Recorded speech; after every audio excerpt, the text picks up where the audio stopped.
Trump पर हमले के बाद एक्शन में जिस तरीके से बाइडेन आ चुके हैं, एक बड़ी खबर आपको बता दें, बाइडेन ने इस बीच इमरजेंसी मीटिंग भी बुलाई है और ट्रंप की सुरक्षा में चूक को लेकर हुई इस बैठक के बारे में और डिटेल जानकारी रखूंगी आपके सामने। उससे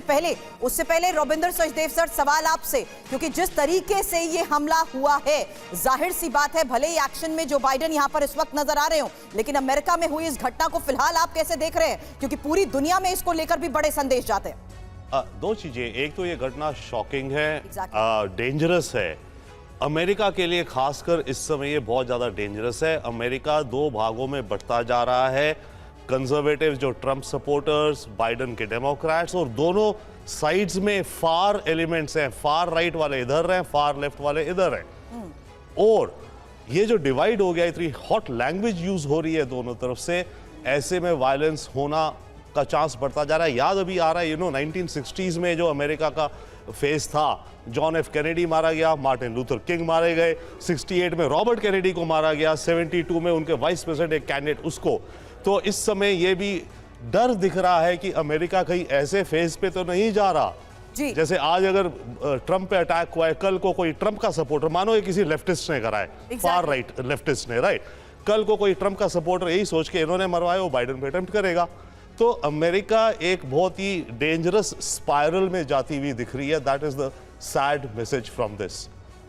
लेकिन अब हत्या की साजिश के तहत ही सर, जिस तरीके से सवाल उठाए जा रहे हैं, ट्रंप पर हमले को लेकर अमेरिका में कैसे हड़कंप मचा हुआ है। न्यूयॉर्क से श्रीवास्तव सर इस वक्त हमें ज्वाइन कर रहे हैं। Srivastava sir, I'll be really grateful अगर आप ये इंफॉर्मेशन भी हमारे साथ शेयर करें कि अमेरिका में इस वक्त इसको लेकर किस तरीके से स्पेक्यूलेशंस लगाए जा रहे हैं। दूसरा, आपका टेक इस पर क्या है, क्योंकि यहां जो बाइडेन जिस तरीके से एक्शन में नजर आ रहे हैं, जाहिर सी बात है ऑल ओवर द वर्ल्ड हमें ये रिएक्शन मिल रहा है कि किसी तरीके की हिंसा की कोई जगह नहीं है लोकतंत्र में। सुरभि, देखिए यहां पर पहला जो रिएक्शन है, चाहे वो रामास्वामी का हो जो अपने आप में एक प्रेसिडेंशियल कैंडिडेट थे, सबका अगर आप देखेंगे तो उनका पहला रिएक्शन है कि ये बहुत ही सैड डे है अमेरिका के लिए, बहुत ही दुख का दिन है। और दूसरी बात यह है कि गॉड रियली ब्लेस्ड अमेरिका। जो अभी बात हो रही थी, दो खेमों में अमेरिका बट गया है और जिस तरीके से हेट ग्रुप्स फॉर्म हो गए हैं, ये उन्हीं ग्रुप्स का लोग मानते हैं रिजल्टेंट है कि आज ट्रंप के ऊपर ऐसा हमला हुआ। और जो अभी आपके चैनल में देख रहा हूँ, ये आ रहा है कि ये जो थॉमस मैथ्यूज था, ये अपने आप में एक रिपब्लिकन था। तो ये अभी इस पर और जानकारी आनी बाकी है, क्योंकि इसीलिए कोई जानकारी यहाँ पर साझा नहीं की जा रही है जब तक कि पूरी तरह पता न चले। सही कह रहे हैं सर, इंफॉर्मेशन भले ही अभी साझा ना की जा रही हो, लेकिन खबर यही है कि किस तरीके से बाइडेन एक्शन में नजर आ रहे हैं और इसको लेकर इमरजेंसी मीटिंग भी हुई है और लॉ एनफोर्समेंट एजेंसी के अधिकारी भी इस बैठक का जिस तरीके से हिस्सा है। इस बीच डोनाल्ड ट्रंप पर हमले पर अब एफबीआई के बयान को लेकर भी लेटेस्ट इंफॉर्मेशन, क्योंकि एफबीआई की तरफ से इस घटना से जुड़ी सभी जानकारियां जुटाने की तो बात कही जा रही है, वहीं हमलावर की मंशा क्या थी, ये इस वक्त एक सबसे बड़ा सवाल है, जिस पर एफबीआई ये कह रहा है कि अभी भी हमलावर की मंशा साफ नहीं है। इसको लेकर जांच जारी है और हमलावर को तत्काल मार गिराने में जिस तरीके से वो सफल रहे। अस्थाना सर, ये कोई सरप्राइजिंग नहीं है कि किस तरीके से एफबीआई कह रही है कि भीड़ ज्यादा थी, सब कुछ अचानक हुआ। हैरानी होती है इस बयान पर भी, लेकिन उससे पहले अभी तक की जांच के बाद, ट्रंप पर हमले की जांच के बाद क्या क्या खुलासे हुए हैं, इंफॉर्मेशन वॉल का रुख करते हुए सीधा करूंगी अस्थाना सर आपसे सवाल, क्योंकि सवाल ट्रंप की हत्या की साजिश को लेकर है। जिस तरीके से इस घटना को अंजाम दिया गया, मैथ्यू ने, आपको बता दें, वहां पर फायरिंग हुई है, 8 राउंड फायरिंग हुई है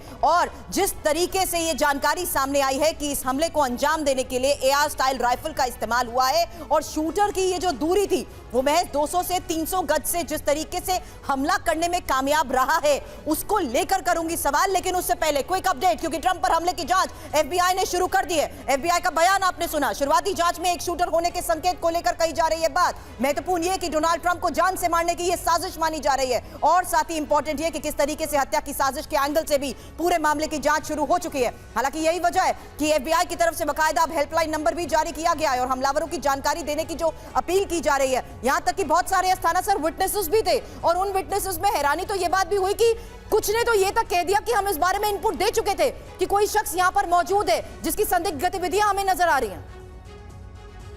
बिल्कुल, सबसे ज्यादा जो हैरानी की बात है कि सिक्योरिटी एजेंसीज का इसमें थोड़ी सी चूक हुई है, छोटी नहीं बल्कि काफी चूक हुई है, क्योंकि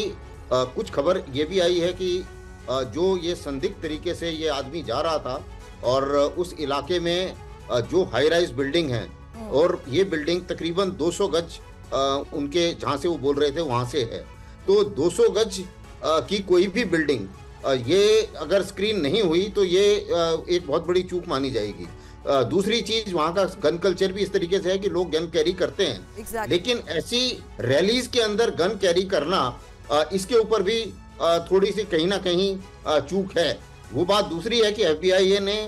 जल्दी एक्शन लेकर ट्रंप को वहां से बाहर निकाला और उसकी हत्या करी अटैकर की, वो बात अलग है। इसमें तो उनका एक्शन तेज था, लेकिन जहां तक तैयारी का सवाल है, जो ट्रंप की तैयारी होनी चाहिए या ऐसे फॉर्मर प्रेसिडेंट है अगर वो बोल रहा है तो उसकी जो सिक्योरिटी के लिहाज से जो तैयारी होनी चाहिए उसमें कहीं ना कहीं संदेश है, उसमें कहीं ना कहीं कमजोरी है।